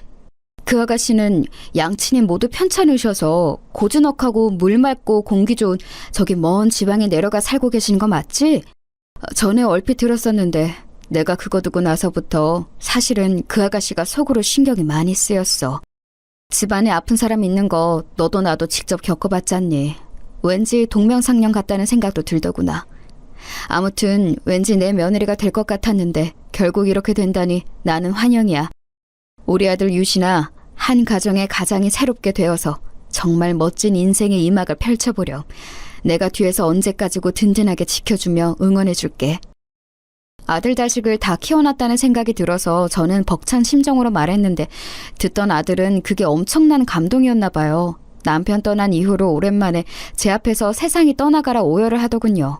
그런 아들의 등을 어루만져주며 앞으로 행복하게 살기만을 빌어주었습니다. 며느리는 공교롭게도 양친이 번갈아가며 투병을 하는 바람에 많이 고생했던 경험을 갖고 있는 사람이었어요. 형제가 남자만 셋이고 며느리가 혼자 여자였기 때문에 자기 오빠 2명이 결혼하기 전까지는 아무래도 형제들 중에서 가장 부모님을 간병하고 챙기며 살았던 모양이었죠. 저는 그게 대견하고 측은하더군요. 긴 간병 앞에는 효자가 없다고 하는 법인데 그 힘든 생활을 몇 년이나 했다고 하니까요. 그렇기에 객관적인 조건이라는 게 제 아들보다 며느리가 떨어지든 말든 신경 안 썼습니다. 어떻게 모든 남녀가 동등하게 잘나서 조건 딱 맞춰서 결혼할 수 있겠어요? 그건 무척 어렵고 드문 일이었죠. 누구 한쪽이 더 잘났거나 부족할 수밖에 없는 일이었습니다. 저는 그걸 알기에 이런 방구도 없이 며느리를 받아들였고 줄 수 있는 도움도 다 주었어요. 제가 남편이 떠난 이후 취미로 아르바이트 몇 번 하며 살았던 게 전부라서 목돈은 많지 않았으나 제 앞으로 된 재산이 어쨌든 있었기에 든든했죠. 그리고 딸들에게 막내 결혼하는데 축하 좀 많이 해줘라 이렇게 돌려 말했더니 알아서 턱턱 혼수이며 이것저것 다 챙기더군요. 사위들도 아주 흔쾌히 한턱 내놨습니다. 그걸 보고 아들이 많이 놀란 모양이었어요. 누나들이랑 매형들 엄청 멋지네. 이런 데에 거침없이 크게 쏠 수 있는 사람들이었구나. 나도 얼른 그렇게 되어야 할 텐데 결혼 생활하면서 나도 더 성장하지 않으면 안 되겠다. 비단 고마운 마음만 가질 뿐만 아니라 아들에게는 좋은 자극이 된 모양이었습니다. 사실 딸들이 워낙 어렸을 때부터 기가 셌고 외향적이었으며 공부까지 꽤 잘했기 때문에 상대적으로 얌전하고 공부만 할 줄 아는 아들이 꽤 눌려 있었어요. 저도 키울 때는 몰랐는데 애들이 다 커놓고 보니까 그제서야 돌아보게 되더군요. 아들이 사교적이고 활발한 자기 누나들을 자기보다 더 잘났다고 보고선 은근한 자격지심을 갖고 있는 것 같다는 생각이 들었어요. 딸들이 결혼들까지 잘했기 때문에 아들은 많은 생각을 또 했겠죠. 악착같이 더 열심히 살아봐야겠다는 그런 생각이요. 며느리 또한 시댁으로부터 도움받으며 결혼하게 된 상황에 감동받은 심정을 표했습니다. 어머님, 정말로 감사드려요. 저도 제가 유신 씨에 비해서 조건이 떨어지는 거 잘 알고 있는데 저의 아무것도 탓하지 않으시고 무조건적으로 저를 받아주셔서 저는 큰 은혜를 입었다고 생각하고 있어요. 이런 시댁이 생긴 게 제 일생일대의 복인 것 같네요. 감사히 생각할 줄은 알아도 그걸 말로 뱉는 걸 모르는 이들도 많은데 역시 야무지고 똑소리 나가 현명하네. 내가 정말로 사람을 제대로 잘 본 모양이야. 저는 며느리를 보며 아주 흐뭇했습니다. 뭘 더 바라겠나요? 아들과 서로 아껴주며 사랑하고 사람 됨됨이 괜찮고 그러기만 하면 사실 완벽한 거였죠. 아들 며느리 부부는 행복한 결혼식을 올렸고 살림 차려서 잘 살아갔습니다. 이듬해 며느리의 임신 소식이 들려왔고요. 그렇게 저는 자식들 셋 다 결혼시키고 평안한 노년만을 조용히 보낼 줄로 알았어요. 그런데 생각처럼 그렇게 흘러가질 않더군요. 언제부터였을까요? 아마 아들 며느리 부부의 아이인 제 손주 재훈이의 돌잔치 이후로 뭔가 달라졌던 것 같네요. 그건 미묘한 변화였어요. 며느리가 원래도 쓸데없는 미사여구를 잘 안 얻는 성격이었고 아양이나 아부를 안 떠는 사람이었기에 저는 파악을 마친 후였으므로 며느리가 단 한 번도 저에게 이런저런 호들갑을 떨며 말을 한다거나 애교를 부린다거나 그런 적 없었으나 그러려니 하고 말았습니다. 가끔씩 잊지 않고 아기 사진을 저에게 전송해주고 날 한 번씩 잡아서 같이 밥 먹고 근교에 나들이 가고 이러면 된 것이었죠. 저도 제 생활이 있었으니 그 정도가 적당했어요. 그런데 돌잔치 진행하는 것을 세세한 걸 독단적으로 결정했을 때 뭔가 이상하다고 느꼈습니다. 저는 분위기를 띄울 전문 사회자, 참석한 모든 사람들이 함께 신나게 놀 수 있는 나와서 춤추는 시간, 이런 것들을 원했는데요. 며느리가 딱 잘라서 거절했어요. 어머님, 그런 게 촌스럽다든지 별로인 것 같다든지 그런 말씀은 굳이 안 드릴게요. 제가 알아서 기획 알아보고 요즘 젊은 엄마들이 뭘 선호하는지 유행하는 거 찾아서 그대로 할 테니까요. 어머니께서는 의견을 안 주셨으면 좋겠어요. 이미 촌스럽다 별로이다 이렇게 할 말 다 한 것 같은데.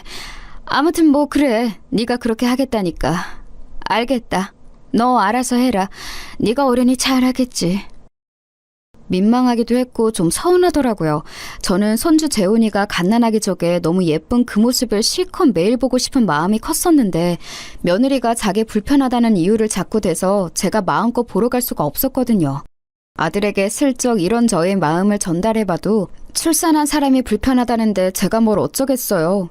이런 식으로 자기 역시 저에게 슬쩍 돌려서 표현을 하니 제가 별 뾰족한 수가 없었네요. 며느리는 아기를 자기 식대로 하나부터 열까지 자기가 돌봐야 안심이 된다고 여기면서 절대 그 누구에게도 맡기지 않았습니다. 딸들은 이런 며느리의 형태를 보며 사실은 그 당시에 한마디씩 했었어요. 싸가지가 없다나 뭐라나 하면서요. 그런데 제가 중간에서 딱 말렸습니다. 어차피 나도 내 생활이 있어. 나도 바쁘게 사는데 애기를 봐봤자 뭘 하겠니? 내가 혹시 발이 거기 묶일까봐 걱정이나 되겠지. 자기 애를 벌써부터 그렇게 잘 챙기면서 육아를 하는데 앞으로는 애를 얼마나 교육을 잘 시키겠어? 나는 이렇게 좋은 애 엄마도 드물다고 봐. 뭐든지 장단점이 있는 거니까 너희들은 괜히 시누이 노릇할 생각 마라. 제가 며느리 편을 든다고 딸들은 툴툴 댔었죠. 그래도 저는 자기 친정을 가까이에 못 두고 사는 며느리가 혼자 외로운 싸움이라도 할까봐 무조건 일단 웬만하면 며느리 편을 들어주려고 했었던 거예요. 그런데 돌잔치에서 떡하니 저를 무시하며 독단으로 행동해버리니까 저 역시도 조금 서운해버렸던 것이죠. 며느리 돈으로만 돌잔치 하는 것도 아닌데 이건 좀 서운할 만한 일이라고 제가 아들에게 정말 짧게 제 기분을 말한 적이 있었는데요. 저는 설마 이것 가지고 며느리가 두고두고 속에 담아둘 줄은 몰랐어요. 아들 딴에는 제 생각을 전달해 주겠다시고 며느리에게 이걸 말했던 건데 며느리 입장에서는 무척 분해나 봅니다. 돌잔치 이후로 몇 달이 지났을 때 귀농한 지인이 저에게 채소를 이것저것 한가득 보내준다고 하여서 저는 그걸 당연히 며느리와 나눌 생각을 했어요. 내가 보니까 일단은 배추 겉절이 김치를 하면 좋겠더구나. 예, 너 내일 시간 되지? 재훈이 데리고 여기 와서 나하고 같이 이것저것 만들자. 네? 당장 내일이요? 그건 좀 어려울 것 같아요. 제가 아기 낳은 이후로 일을 재택근무로 돌려서 하고 있는 거 아시죠? 제가 그냥 집에만 있는 게 아니라 집에서 일을 하고 있는 거라서요. 시간 내기가 어려울 것 같아요. 네가 아무리 일을 한다고 해도 밖에 나가서 사회생활하고 돈 벌어오는 우리 유신이만 하겠니? 네가 열심히 하고 있는 것은 잘 알겠는데 매번 그렇게 일 핑계 대면서 세상에서 가장 바쁘게 일하는 사람이냐 구니까 내가 정말 당황스럽구나. 월요일부터 일요일까지 너는 어쩜 하루도 안 빼먹고 일을 한다고 할 수가 있니? 그럼 그만큼 돈은 벌리는 거고? 이럴 줄 알았어요. 어머님, 지금 제가 애기 아빠보다 적게 번다고 그 말씀 하고 싶으신 거죠? 돈도 잘 못 버는 주제에 말 번지르르 하게 하지 말라고 지금 그러시는 거잖아요. 돌잔치도 제 돈 아닌데 제가 멋대로 진행했다고 불만 품으셨던 거 다 알고 있어요. 저는 제가 엄마로서, 아내로서, 며느리로서 그 기본 도리만 하면 된다고 생각했는데요. 그게 아니었나 보네요. 역시 모든 건 돈이 우선이었나 봐요. 제가 참고해서 더 열심히 살겠습니다. 돈이 문제가 아니라 그 기본 도리란 것을 잘 하고 있는지부터가 저는 의문이었는데 며느리가 너무 예민하게 나오니까 제가 할 말이 없더라고요. 앙칼지게 받아치는 것 앞에서 제가 말을 더 얹기가 민망할 정도였어요. 이렇게 되니까 아들에게 말을 하는 것도 제가 다 일러바치면서 며느리 혼내달라고 하는 꼴이 될까봐 그러지 못했습니다. 며느리가 육아에 지쳐서 많이 예민해졌다고 생각했고 저는 그 이후로 되도록 며느리에게 아무런 요구도 하지 않으면서 가만히 지냈어요. 이런 저를 아들 며느리 부부가 눈치챘는지 어쨌는지 한동안 아주 조용한 시간이 흘렀습니다. 그러던 어느 날 웬 주말 아침부터 아들의 전화가 걸려왔어요. 엄마, 이런 부탁 정말 안 드리고 싶었는데요. 암만 해도 이 방법이 가장 나을 것 같아서 고민하다가 말씀을 드리게 됐어요. 뭔데 그렇게 뜸을 들여? 혹시 너희들 돈 없어서 나에게 돈이라도 꾸려는 거야? 제가 일부러 장난스럽게 받아쳤죠. 왜냐하면 전에 없이 아들의 목소리가 우물쭈물 자신이 없었거든요. 분위기를 얼른 풀려고 그렇게 굴면서 저는 머릿속으로 어떤 가정을 하나 떠올려냈습니다. 아들이 저에게 연락한 용건 말이에요. 아무래도 그것 같더라고요. 그리고 제 직감은 적중했지요. 잠시 뜸을 들이던 아들이 말을 했습니다. 엄마, 그건 아니고요. 다름이 아니라 저희 재훈이요. 혹시 다음 달부터 엄마가 좀 봐주실 수 있을까요? 평일에만 봐주시면 될 것 같아요. 사실은 조금 갑작스럽긴 하지만 재훈 엄마가 일을 다시 나가게 되었거든요. 애를 봐달라고? 아니, 그건 그렇다고 치는데 재훈 애미는 앞으로도 집에서 재택근무인지 뭔지 아는 걸 계속 하는 거 아니었어? 이게 좀 이야기가 있어요. 우선 재택근무라는 거요. 일반 출퇴근하는 직장보다 벌이가 적어요. 그리고 일감 주어지는 게 매달 일정하지가 않아서 이것 때문에 재훈 엄마가 많이 스트레스를 받아 했어요. 아하, 그게 그런 것이었구나.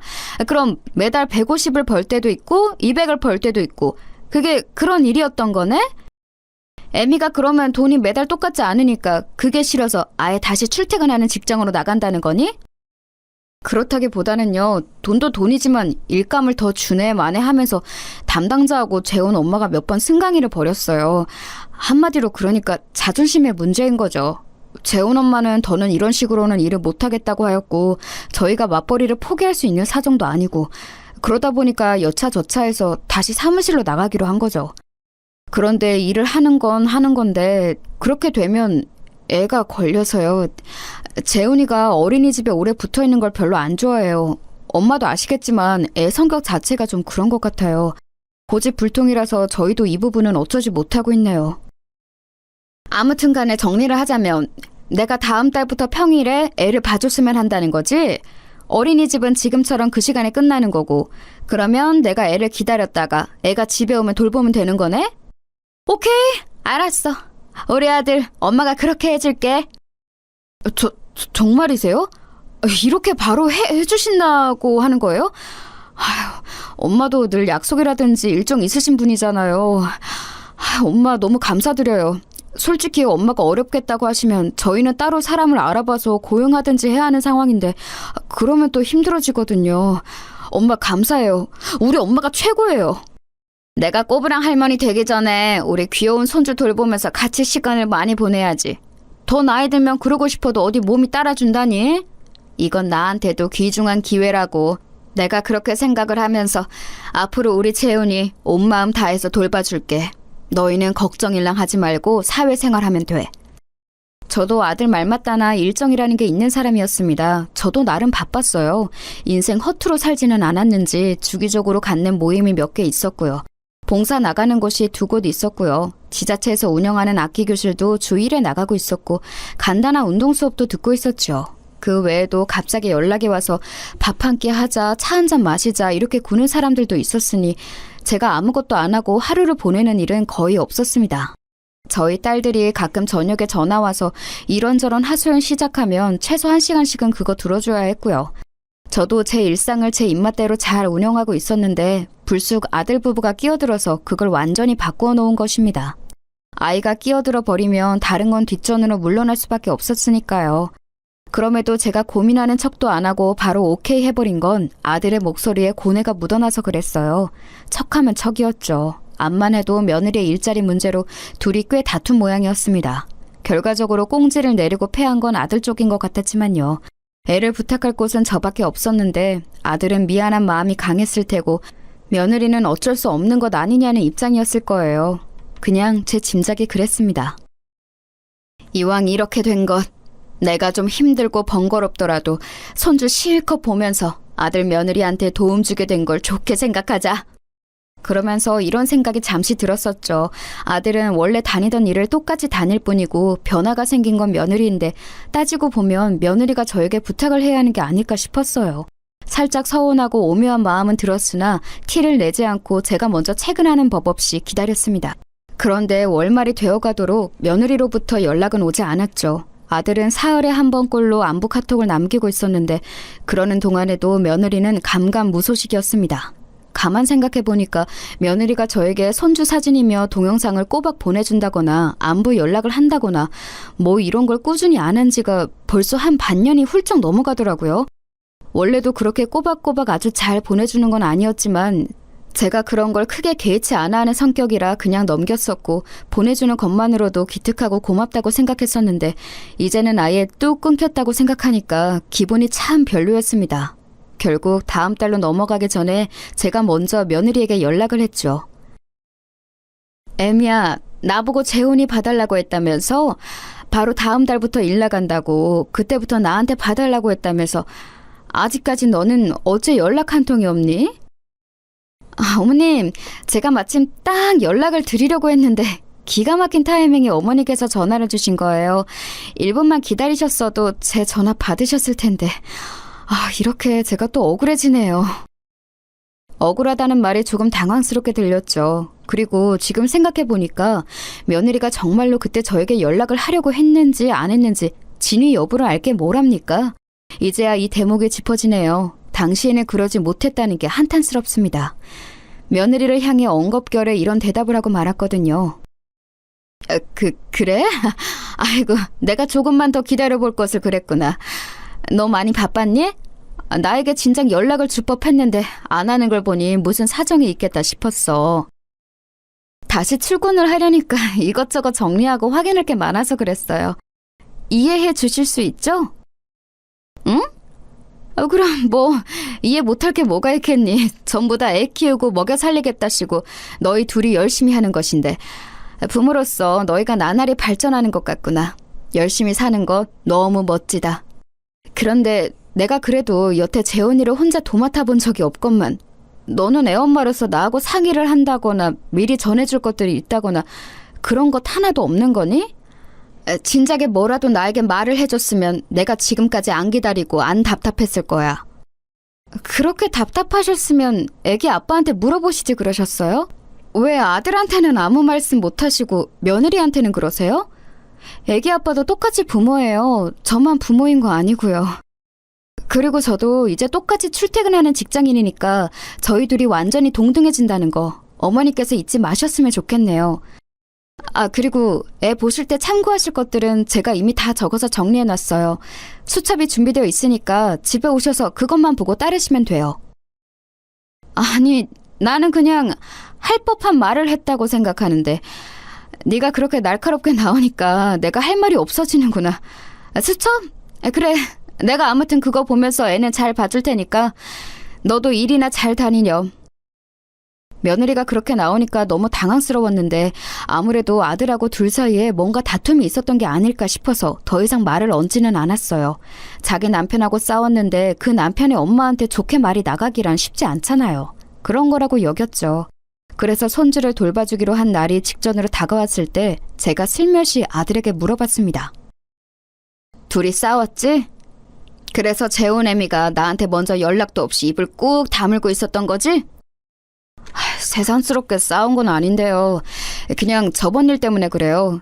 저는 재혼 엄마가 재택근무를 1년 정도라도 더 하다가 출퇴근 근무를 하길 바랐고 재혼 엄마는 하루빨리 재택근무를 그만두고 싶다는 입장이었고 그때 언쟁을 좀 벌였던 게 아직 후유증이 있나 봐요. 엄마 신경 쓰이게 해드린 것 같아서 죄송해요. 저희가 더 잘할게요. 근데 엄마도 조금은 이해를 해주세요. 재혼 엄마가 그동안 일하랴, 애 돌보랴, 집안 살림하랴 너무 정신없이 힘들게 지냈잖아요. 그간 피로나 스트레스가 꽤 쌓인 모양이고 이제 하고 싶은 업무 하면서 지내면 재혼 엄마도 좀 낫겠죠. 스트레스 받아서 재혼 엄마가 가끔 욱할 때도 있는데 얼마나 힘들었으면 속에 저런 게 쌓였을까 하는 너그러운 눈으로 엄마가 봐주셨으면 좋겠어요. 우리 아들이 그렇게 말을 하는데 내가 당연히 들어줘야지. 아무렴 앞으로 내가 애미한테 살뜰히 잘해주마. 애미가 마음 놓고 일 다닐 수 있도록 내가 애를 잘 돌보는 게 우선이겠지. 저는 대수롭지 않은 듯 대답했었으나 머릿속은 뒤죽박죽이었습니다. 속으로는 애가 무슨 말을 하는 거야 싶었었죠.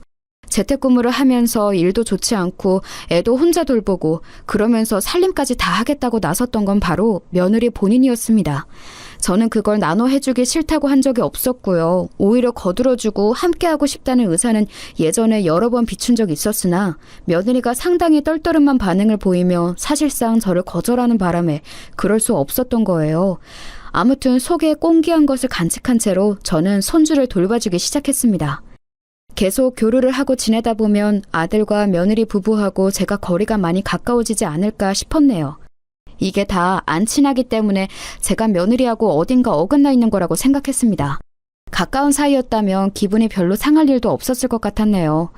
제가 집에서 점심을 느지막하게 먹고 출발하면 시간이 딱 맞았어요. 귀여운 손주, 재훈이는 어린이집에서 꽤 놀고 오는 것인데도 에너지가 넘치는 것인지 자꾸 움직이면서 뭘 하려고 들었어요. 그런 어린 아이를 보려니까 정말 하루 이틀 만에 삭신이 쑤시더군요. 운동을 틈틈이 안 해놨으면 큰일 날 뻔했단 생각이 들었네요. 처음 돌봐주기로 하고 2주가 지났을 때 제가 재훈이의 에너지에 백기를 들었고 도저히 집안에서만 감당할 수 없어서 놀이터에 데리고 나가기 시작했습니다. 그랬더니 재훈이가 동네 꼬맹이들하고 어울려 놀면서 에너지를 풀었고 집에 돌아와서는 아주 얌전해졌죠. 그걸 며느리가 바로 알아차리더라고요. 어머님, 아이가 계속 피곤하다는 듯이 잠을 자길래 물어봤더니 놀이터에 계속 데려가고 계셨더라고요. 어머님, 멋대로 그러시면 곤란해요. 제가 수첩에 놀이터에 사람이 많은 오후 2시부터 5시 사이에는 데려가지 마시라고 분명히 적어놨는데요. 그 시간 어기셨더라고요. 뭐 어때서 그러니? 애가 사고를 당한 것도 아니고 얼마나 신이 나 있는데. 그건 중요한 게 아니죠. 지킬 건 지키셔야 한다는 게 가장 중요한 거죠. 그리고 어머님, 멋대로 아이한테 과자 같은 거 사주지 마세요. 과자는 집에 있는 것들로만 주셔야 돼요. 제가 엄선한 것들이니까요. 반찬도 만약에 새로 만드실 거면 제가 적어놓은 메뉴들만 만드셔야 되는 거 아시죠? 아유, 깐깐하다 못해서 사람을 질리게 만들더군요. 상대해 봐야 제 입만 아프겠다 싶어서 그냥 알았다고 했어요. 그런데 철두철미하게 매사에 지킬 것 같으면 제가 할머니가 아니라 아가씨였겠죠. 저는 상황에 맞춰서 제 손주한테 가장 맞는 걸 해주고 싶었을 뿐이에요. 재훈이가 어린이집에서 오던 길에 식당에 붙여져 있는 광고지에서 반찬을 보고 손가락질을 했어요. 거긴 죽집이었는데 반찬으로 나오는 장조림을 홍보하고 있더군요. 먹고 싶다고 자꾸 보채길래 저걸 사줄까 하다가 바깥 음식은 너무 자극적일 것 같아서 제가 직접 만들어주기로 했습니다. 재훈이가 촉감놀이 장난감에 푹 빠진 사이 저는 신선한 고기로 장조림을 만들었죠. 간만에 만들어 보니까 의욕이 생겨서 아들하고 며느리 먹을 것까지 뚝딱 해놨습니다. 특히 아들이 장조림 같은 거 잘 먹거든요. 노느라 허기졌던 아이는 장조림과 함께 밥을 금세 다 비웠어요. 어찌나 잘 먹던지요. 아들과 입맛이 닮은 것 같아서 유독 귀엽게 보였답니다. 그래서 아이를 붙잡고 이런저런 말을 붙이면서 식탁에서 시간을 더 보내고 있었는데 며느리가 그날따라 일찍 귀가했습니다. 그날이 회사들이 일찍 퇴근을 시키는 날이었나 봐요. 며느리가 아들을 주차장에서 만났다고 했거든요. 아들은 차에 이상 없는지 잠깐 점검하고 올라온다고 했습니다. 그러려니 하면서 듣고 있었는데 식탁 위를 살펴보던 며느리의 눈매가 가늘어졌어요. 그때 왠지 예감이 좋지 않았는데 며느리가 갑자기 젓가락을 챙겨오더니 아이가 먹고 몇 가닥 남긴 장조림을 얼른 집어먹어 보는 겁니다. 이게 뭐야? 엄청 짜잖아? 어머님, 지금 이걸 애 먹일 반찬이라고 만드신 거예요? 밥하고 먹는 건데 그럼 내가 싱겁게 해야 됐니? 너희 먹을 것도 만들어놨는데. 저희 먹을 거랑 똑같이 만드시면 어떡해요? 간을 이렇게 세게 하시면 어떡하냐고요? 오늘 회사에서 일도 안 풀려서 짜증나 죽겠는데 집에 오니까 어머님이 이런 사고나 쳐놓으시고 정말이지 살맛 안 나네요. 어머님, 저희한테 도움 주고 계신 거 맞아요? 이건 민폐 같은데요. 솔직히 제가 그동안 지적 안 하고 꾹 참고 넘어가서 그렇지 어머님이 제대로 하는 게 뭐가 있어요? 애 보실 줄 아는 건 맞으세요? 제 머리 위로 막말이 쏟아져 내렸습니다. 제가 그때 생각했죠. 며느리가 아무래도 최악인 하루를 보낸 모양이더라고요. 밖에서 필시 무슨 기분 안 좋은 일이 있었을 거라고요. 그러니까 지금 이렇게 불같이 폭발한 것일 거라고요. 하지만 저는 그 이전에 근본적인 문제점을 짚기로 했습니다. 아무리 그렇다고 한들 저에겐 며느리가 이래서는 안 되는 거였어요. 사람이 화장실 들어갈 때와 나올 때가 다르다고 하지만 결혼 이전에는 개념 넘치는 며느리가 될 것처럼 그러더니 결혼하고 나서는 점차 시간이 갈수록 저에게 막대하고 저를 너무 우습게 여기는 그 태도의 변화가 너무나도 가정스러웠어요. 제가 조용히 자리에서 일어났을 때 마침 집에 아들이 당도했습니다. 길게 따질 것도 없었어요. 제가 며느리 붙잡고 이런저런 잔소리판을 벌일 이유가 없었습니다. 저는 곧장 아들에게 말했죠. 유신아, 내가 우리 아들한테 딱 이것만 물어볼게. 너는 네 마누라 네 엄마 중에 누굴 택하겠니? 내가 앞으로 네 마누라 못 보고 살겠다고 하면, 내 며느리로 앞으로는 생각 안 하겠다고 하면 너는 어쩔 거야? 누구 편에 설 거야? 어머님, 그런 무식하진 질문이 어디 있나요? 지금 설마 제가 애 반찬 잘못 만드셨다고 뭐라고 한 것 때문에 화나서 이러시는 거예요? 어머니, 이렇게 쪼잔하게 나오시면 저 너무 당황스러워요. 며느리가 짜증스레 받아쳤을 때였어요. 아들이 싸늘하게 식은 얼굴을 하더니 이내 어리둥절한 얼굴로 앉아있던 재원이를 안아들고 방으로 데려갔습니다. 그리고 순식간에 방문을 닫고 나와서는 그대로 며느리의 뺨을 후려쳤어요. 놀란 제가 입을 틀어막았죠. 세상에, 아들이 며느리를 때릴 줄은 몰랐습니다. 당신 뭐야? 당신이 뭔데 우리 엄마한테 그딴 막말을 들였어? 당신이 뭔데? 애 보는 앞에서 그딴 행태를 부렸어? 당신 대체 뭔데 뭘 믿고 이렇게까지 오만방자하게 굴어? 당신은 우리 엄마의 며느리라는 자각이 없고 우리 아이의 엄마라는 자각이 없는 사람이야. 또한 내 아내라는 자각도 없는 사람이야. 그렇지 않고서 이렇게 굴 수 있을 리가 없어. 지금 나를 때린 거야? 상황을 제대로 들어보지도 않고 어떻게 다짜고짜 사람을 때려? 상황? 여태까지 내가 아무것도 몰랐을 거라고 생각했어?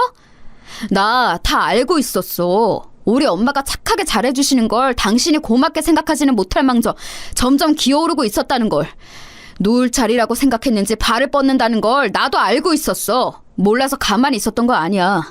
내가 결혼을 잘한 게 맞다고 그렇게 정신승리하고 싶어서 얄팍한 생각으로 바보같이 그냥 관망하고 있었어.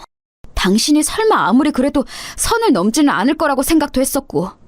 그런데 아니었네. 당신을 보면 누나들보다 뒤떨어지는 내 자신을 증명하는 것만 같아서 서글프다. 내가 고작 이 정도 수준이라는 증명이 바로 당신인 것 같아서 너무 씁쓸해. 엄마 죄송해요. 이 사람하고는 제가 알아서 정리하고 더 이상 엄마 신경 쓰이시지 않도록 할게요. 잠깐, 지금 그게 무슨 소리야? 이혼이라도 하겠다는 거야? 자기 아내랑 어린 아이보다 자기 엄마가 더 중요하다는 거야, 뭐야? 내가 인생에서 딱 하나 반드시 책임지기로 한 게 있는데 바로 엄마야. 나는 돌아가신 우리 아빠 앞에서 약속드렸어. 내가 우리 엄마 꼭 보살펴 드리겠다고. 지금까지는 그렇게 잘하지는 못했지만 지금 이런 상황에서 우리 엄마 편 안 들고 당신 편을 들 만큼 머리 나쁜 불효자는 아니야. 며느리가 다리에 힘이 풀렸는지 스르르 주저앉았습니다. 저는 잠깐 더 상황을 지켜보다가 제가 빠지는 게 아무래도 나을 것 같아서 그곳을 나왔어요. 왜냐하면 저를 올려다보는 눈물 젖은 며느리의 눈이 말해주고 있었거든요. 객기 부린 자기 자신을 후회하고 있다고요. 며느리가 바보가 아닌 걸 제가 알았기 때문에 어떻게든 제 아들 앞에서 상황을 수습할 것을 알았습니다. 제 집으로 돌아가는 길 만감이 교차하더군요. 너무 피곤했고 그저 남편이 너무 보고 싶었네요. 이튿날 오전에 며느리가 찾아왔어요. 다소곳하게 차려입고 와서는 제 앞에서 무릎부터 꿇더군요. 어머님께 용서를 구하는 게 우선 같아요. 이게 우선시 되지 않으면 해결이 안 되는 문제 같더라고요. 어머님, 제가 잘못했습니다. 죄송합니다. 저 스스로의 잘난 맛에 빠져서 제가 뭐라도 된 것 마냥 굴었어요. 어머니께 그래서는 안 됐던 건데 제가 머리가 어떻게 됐었나 봐요. 나는 지금 너에게 할 말이 수십 가지도 넘어. 따질 것들이 그렇게나 속에 쌓여 있거든. 그런데 안 하련다. 네? 안 하시겠다고요? 왜요? 어째서요? 넌 어차피 나에게 용서를 빌기로 작정했고 눈빛이 시무룩해진 걸 보니까 앞으로 쉽게 기고만장하게 다시 굴 것 같지는 않고, 그럼 일단락된 거 아니겠니? 이미 잘못을 인지하고 용서를 비는 사람 앞에서 가타부터 말을 얹어봤자 그건 내 기분 풀이일 뿐이야. 기분을 가지고 그걸 내 태도로 삼으면 안 되지. 어머님, 정말요 죄송했어요. 저는 제 기분에 따라서 항상 그렇게 행동했던 것 같아요. 그래도 된다고 여겼어요. 기분이 어떻든 그래서는 안 되는 거였는데 제가 미흡했습니다. 며느리는 그제서야 진정으로 뜨거운 눈물을 흘리더군요. 아유, 자식들에게는 말 안 했지만 저는 솔직히 며느리의 입장을 왠지 알 것도 같았어요. 아픈 양친을 혼자 수년간 간병하고 책임지면서 얼마나 자기 형제들이 원망스러웠겠나요. 아등바등하며 도끼 품고 살아왔겠죠. 뭐든지 철두철미하게 자기 주관 아래 두고 행동을 해야 안심이 됐을 테고요. 본인이 가정 안에서 사랑을 풍족하게 받지 않았으면 부모가 됐을 때 더욱 우왕좌왕하기 십상이에요. 며느리는 재훈이가 너무 예쁘고 귀중하기 때문에 자기 딴에는 그게 최선이랍시고 행동했을 겁니다. 그렇기에 며느리가 싸가지 없이 굴었던 게 이해는 됐지요. 그게 올바른 거였단 건 아니지만요. 저의 용서를 받고 나서 며느리는 아들과 관계 회복에 힘을 썼어요. 저는 말 얹지 않고 둘이 알아서 사이가 좋아지기를 기다렸습니다. 둘 문제니까요. 시간이 꽤 흐른 다음에야 아들 며느리 부부가 다시 친근해졌는데 오히려 서먹해지기 이전보다 제 눈에는 사이가 좋아 보였어요. 아들은 여전히 자기 누나들보다 잘 사는 게 목표인 듯 싶어요. 아닌 척 하지만 그렇더라고요. 근데 말리지 않고 그냥 두려고요. 이게 삼남매의 운명적인 모습이겠거니 싶거든요. 아무튼 다사다난한 저희 집은 이렇게 흘러가는 중이랍니다.